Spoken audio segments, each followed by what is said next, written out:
Selamat pagi teman-teman kelas 2 di rumah, apa kabar? Kalian dengar suara itu enggak? Sini mendekat biar kedengeran. Wah, ramai dan seru sekali ya. Jadi tadi itu adalah suara burung, singa dan juga monyet. Pasti mereka sedang ngobrol seru seperti kita sekarang. Nah, berdasarkan suara tadi, menurut kalian, aku sedang berada di mana ya? Benar, aku sedang berada di Taman Flora dan Fauna atau sering kita kenal dengan nama kebun binatang. Aku sampai lupa namaku Amon.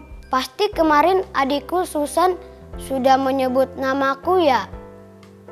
Betul sekali, aku Amon, kakaknya Susan.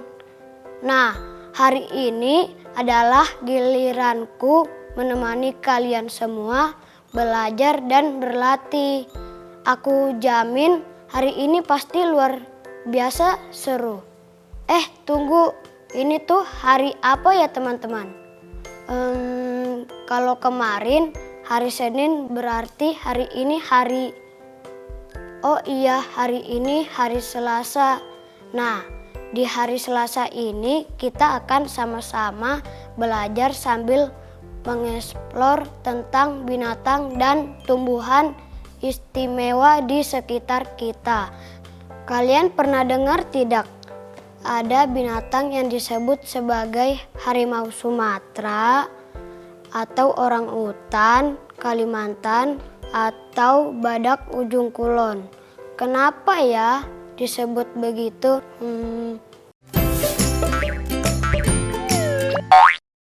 Apa nama binatang dan tumbuhan unik di pulaumu? Nah, ini dia pamanku. Halo paman. Halo Amon. Halo teman-teman semua yang ada di rumah. Oh iya, sudah olahraga belum hari ini?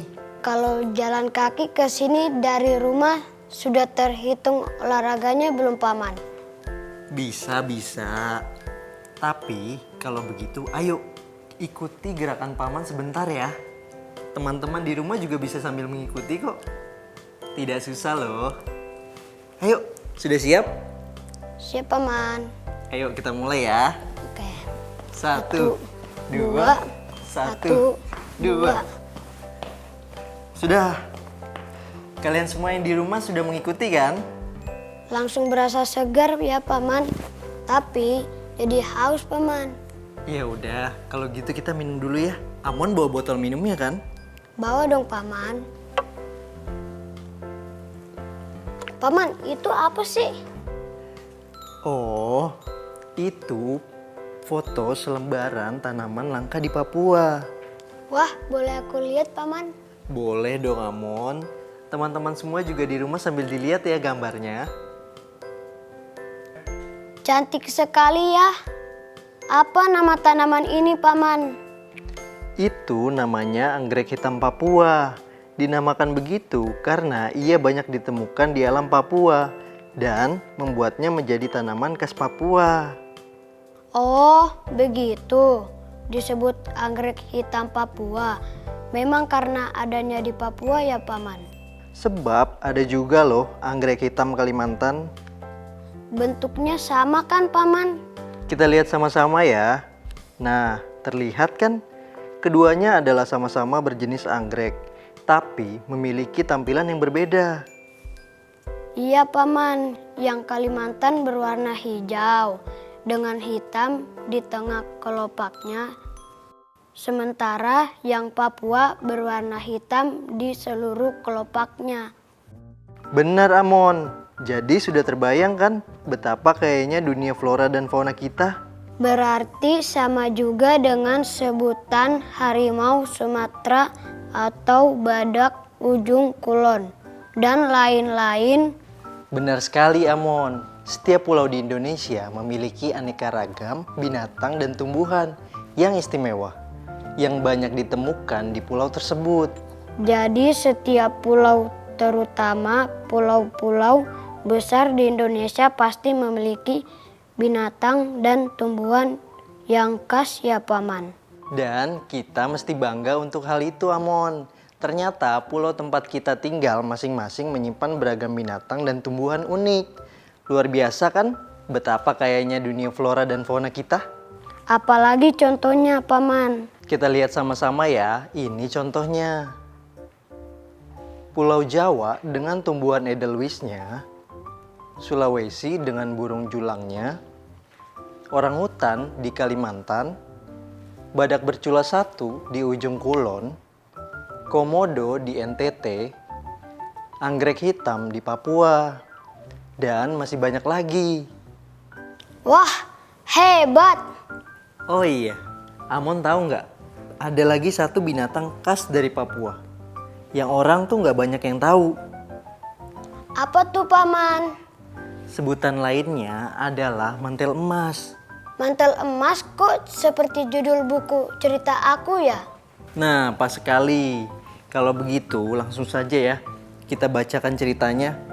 Siap, Paman. Mari, teman-teman. Inilah mantel emas, kanguru pohon dari Papua. Kesukaannya bertualang di dalam hutan. Bukan, ia bukan beruang. Lihat-lihat selai bulu ekor burung cendrawasih yang cantik. Bunda, boleh kusimpan di dalam kantongmu? Lihat-lihat, banyak sekali buah matoa yang lezat. Bunda, boleh kusimpan di dalam kantongmu? Lihat-lihat, bunga-bunga kapuk indah berguguran. Bunda, boleh kusimpan di dalam kantongmu? Ada kupu-kupu raksasa. Yang satu ini tidak boleh disimpan di dalam kantong Bunda. Kata Bunda, biarkan kupu-kupu itu terbang bebas. Sekarang mantel emas lelah dan mengantuk. Ia ingin beristirahat di dalam kantong Bunda. Oh, Bunda tidak membolehkan. Mantel emas tidak mengerti mengapa Bunda melarang. Ia juga tidak mau mendengarkan penjelasan Bunda. Dengan kesal, ia berlari menjauh. Di jalan, mantel emas melihat ada Edkina kecil. Oh, Edkina itu tidak di dalam kantong ibunya lagi. Apa karena tubuhnya sudah berduri? Mantel emas juga melihat ada kanguru kecil lain. Kanguru itu tidak ada di dalam kantong ibunya lagi. Apa karena kini ia punya adik? Adik? Mungkinkah mantel emas juga punya adik? Ia harus bertanya kepada Bunda. Bunda, aku ingin tahu, adakah adik di dalam kantongmu? Wah, betul. Kini mantel emas menjadi kakak. Ia tidak ingin lagi masuk ke dalam kantong Bunda. Biarlah kantong Bunda untuk adiknya saja. Ceritanya bisa dipahami kan? Bagus kalau begitu. Kita mulai tanya jawab ceritanya ya. Boleh dong, Paman. Aku sudah siap. Pertama-tama, pertanyaan yang paling mudah dulu ya teman-teman. Apa judul dari cerita tadi? Pasti sudah tahu dong. Mantel emas. Jadi ternyata si mantel emas itu adalah nama seekor kanguru pohon Papua ya, Paman. Betul, Amon. Dan kadang orang salah mengira ia sebagai beruang. Namun dari bentuknya kalian bisa lihat kan? Ia memiliki kantung dan juga ekor yang panjang, layaknya kanguru. Oh, begitu, Paman. Aku baru tahu nih, menarik sekali. Kita sambil lanjut lagi ya, Amon. Sekarang, Paman mau tanya nih, di manakah cerita ini terjadi? Nah, ini aku tahu, Paman, di hutan Papua. Dari mana Amon tahu kalau lokasinya ada di hutan Papua? Karena di cerita itu ada burung cendrawasih dan buah matoa. Nah, cendrawasih dan buah matoa itu kan hewan dan tumbuhan khas dari Papua begitu, Paman. Benar sekali, Amon. Ini seperti yang Paman ceritakan tadi, bahwa setiap pulau di Indonesia punya tumbuhan dan binatang yang khas. Sekarang coba Amon dan teman-teman di rumah perhatikan gambar berikut ini ya. Lalu kita jawab bersama-sama. Nah, di gambar ini Kira-kira mantel emas sedang berkata apa ya sama bundanya? Aku ingat nih Paman. Ini kan saat mantel emas menemukan bulu cendrawasih dan mau minta disimpan di kantong bundanya. Jadi jawabannya, A. Bunda boleh kusimpan ini di kantongmu? Ya, benar. Lalu gambar ini, kira-kira apa yang terjadi pada mantel emas? Kalau ini pasti karena mantel emas kelelahan sesudah bertualangan seharian. Lalu setelah itu, apa yang terjadi sama mantel emas? Karena mengantuk, mantel emas mau tidur di kantong bundanya.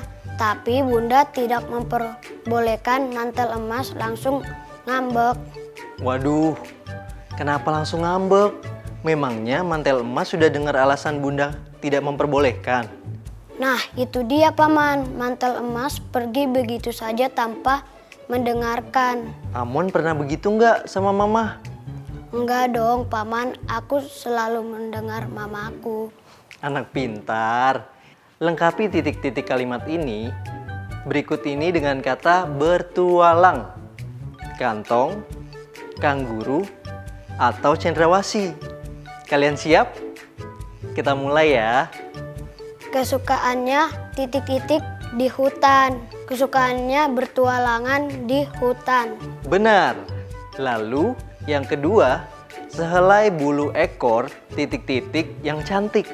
Bulu ekor cendrawasih. Wah, seru nih. Aku lanjutin ya. Ia ingin beristirahat di dalam titik-titik kantong bunda. Yang terakhir, mantel emas melihat ada titik-titik kecil lain. Mantel emas melihat ada kanguru kecil lain. Bagus sekali. Semua jawaban Amon benar. Bagaimana dengan teman-teman di rumah? Nah, sekarang kita balima dulu ya. Baca 5 kata balima. Teman-teman, kita bacakan kelima kata ini dengan lantang ya. Siap? 1, 2, 3. Makan, bermain, sambil malam sendiri. Bagus Amon. Paham kelima kata tersebut nggak? Sambil itu maksudnya apa ya Paman? Sambil artinya ketika Amon mengerjakan dua kegiatan dalam waktu yang sama, misalnya Paman berbicara dengan Amon sambil berjalan. Itu artinya Paman berjalan dan juga berbicara pada Amon bersamaan. Benar. Sekarang kita berjalan sambil belajar yuk.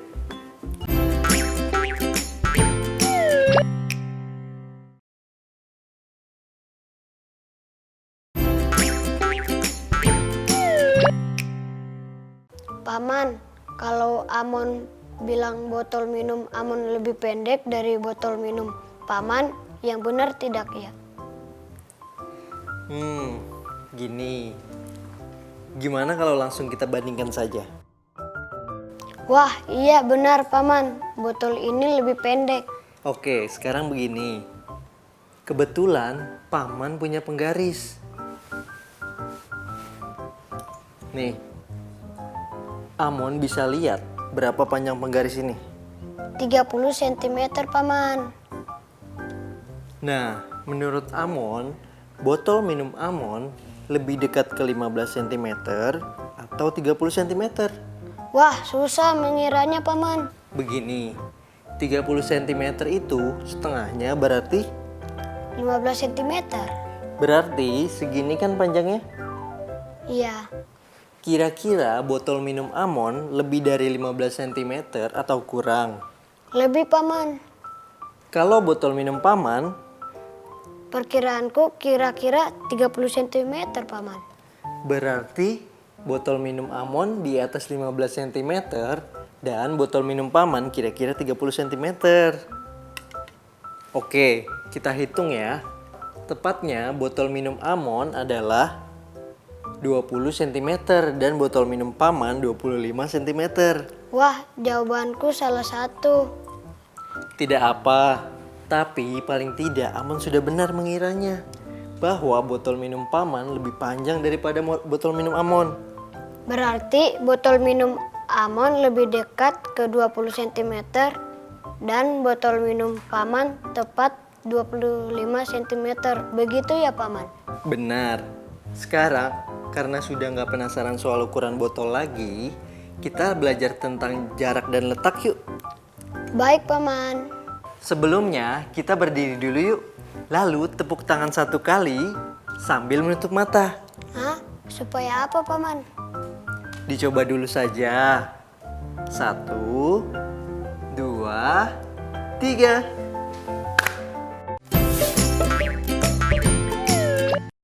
Ini kok seru sekali ya Paman. Kita ada di dalam peta. Ini supaya Amon dan teman-teman di rumah lebih memahami pelajaran letak dan jarak kali ini. Oke, mulai aja yuk Paman. Ayo. Amon sudah lihat kan lokasi-lokasi bangunan ini? Bisa Amon sebutkan letaknya di kotak mana saja? Ini ada toko merah di kotak A1. Ada museum sejarah di D1. Lalu museum wayang di B2. Taman Fathahillah di C2. Museum keramik di D2. Satu lagi. Cafe Batavia di C3. Benar. Sekarang kita sedang berada di Toko merah A1. Dari toko merah ke museum sejarah di D1 berarti kita harus jalan ke arah kanan. Sebanyak 1, 2, 3 petak. Nah, sekarang Amon coba jawab sendiri ya. Dari museum sejarah mau ke museum keramik berarti kemana Amon? Ke depan sebanyak 1 petak. Bagus. Lalu dari museum keramik menuju ke Cafe Batavia berarti ke depan 1 petak dan ke kiri 1 petak. Berarti Amon sudah paham tentang letak dan jarak ya? Asik. Lalu habis ini apa lagi Paman? Kita latih sekali lagi ya sambil melihat papan peta. Oh iya, Amon dan teman-teman Paman ajak kalian bermain kembali ya. Ayo teman-teman, kita lihat gambar ini ya.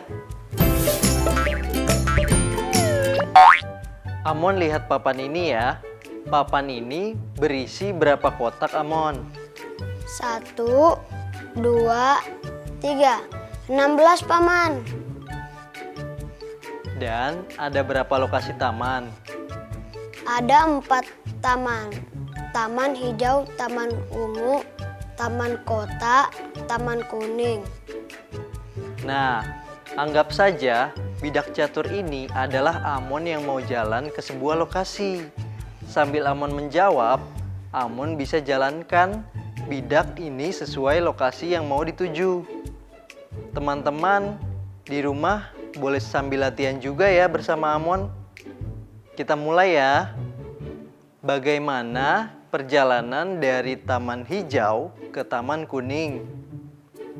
Dari A1 berjalan 3 petak ke depan, lalu 4 petak ke kanan, jumlahnya 6 petak.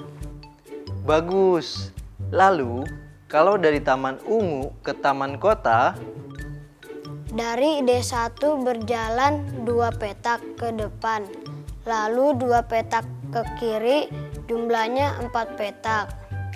sekarang dari taman hijau ke taman kota, Ini lebih cepat Paman. Dari A1 jalan ke arah depan 2 petak.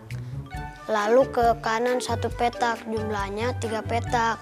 berarti dari 3 perjalanan di atas, jarak yang paling jauh adalah dari mana ke mana? Jarak dari taman hijau ke taman kuning karena jaraknya 6 petak. Dan yang terpendek, Dari taman hijau ke taman kota. bagus sekali Amon. Amon sudah semakin jago mengenal jarak dan letak. Teman-teman di rumah bagaimana? Bisa mengikuti kan? Yang penting Tetap semangat dan berlatih.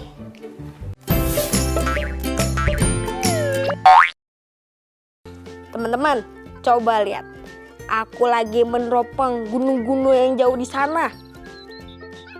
Dengan teropong ini, aku jadi bisa melihat gunung-gunung ini secara utuh. Dan seolah-olah gunung itu dekat.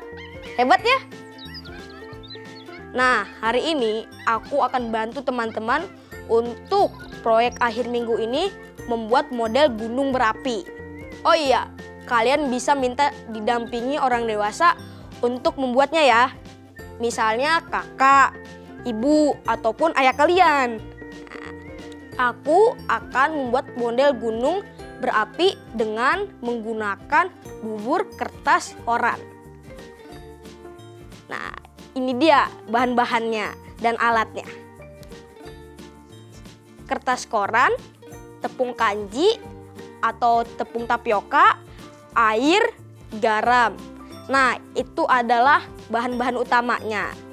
Dan sekarang kita siapkan alat-alatnya. Alat-alatnya gunting. Tapi ingat ya teman-teman, waktu menggunakan gunting, teman-teman harus hati-hati. Pastikan kalian ditemani orang dewasa. Seperti yang aku bilang. Oke, kita lanjut. Baskom, lalu yang terakhir kain bersih.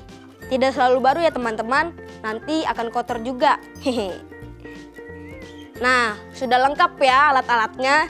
Jangan lupa tulis di jurnal kalian ya, bahan-bahannya dan alat-alatnya. Seperti ini. Nah, untuk teman-teman yang membuat peta pandu wisata, kalian bisa siapkan alat tulis dan gambar seperti ini. Pensil, spidol, buku petak atau kertas gambar, penggaris, lalu penghapus. Nah, besok kita lanjut lagi ya teman-teman. Dadah, aku mau lanjut berpetualang. Sampai jumpa.